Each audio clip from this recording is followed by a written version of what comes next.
I let the painting take on a bit of a life of its own. For artist Rachel Ungerer, behind each stroke of her paintbrush is both power and pain. Disability is not a dirty word. Disabled is a title she proudly claims, though not one most people would attach to her. I identify as someone with an invisible disability. I use that language because I think it's accurate for how the world treats me. Her invisible disability is a chronic pain condition that affects her hands, a diagnosis she received several years ago that affects her art and everyday life. People see me on the bus and I need to sit in a chair on the bus because I can't hold my weight up with my hands.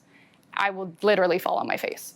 But they try to get me kicked off the bus because they assume that I am somebody who's taken up the space somebody else deserves without even taking the time to talk to me or ask me about it. They're not trying to learn. But for those who are willing to learn, Rachel is willing to teach through her art, raising awareness for folks like herself with invisible disabilities. I paint a lot about the intersection between queerness and disability because I am a queer person with an invisible disability. For Disability Pride Month, she curated this digital art show titled Power in Pride for the online disability community Diversability, featuring works from disabled artists from across the country, like this photography series, Feeling Hospital Blue, and this papier-mâché sculpture symbolizing the fragility of the human condition, and this multimedia piece, Warning Label, putting real faces to neurodivergent mental health disabilities that often go undiscussed. Anxiety.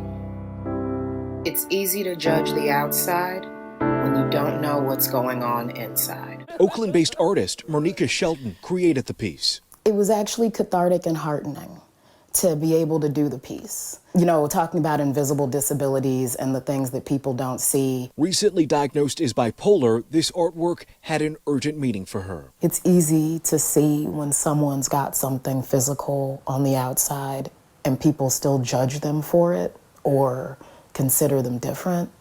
It's a lot harder to see when people are living in a world that doesn't appreciate and honor their neurodivergencies. So how can able-bodied people lead with empathy and forego assumptions? Advice from Oakland-based therapist Dr. Congette Page. We cannot possibly know what's going on for a person behind their face. That a person can be smiling, a person can be chit-chatty, but we don't know what brought them, what they struggled with to even get there to that point. Listen, be open, and remain humble. Again, if somebody takes the time to share their invisible disability, that took a lot of courage. A message that resonates with Rachel. I value my disabled self. I value my disabled community so much. Showing the power in disability pride. I'm Julian Glover, ABC7 News.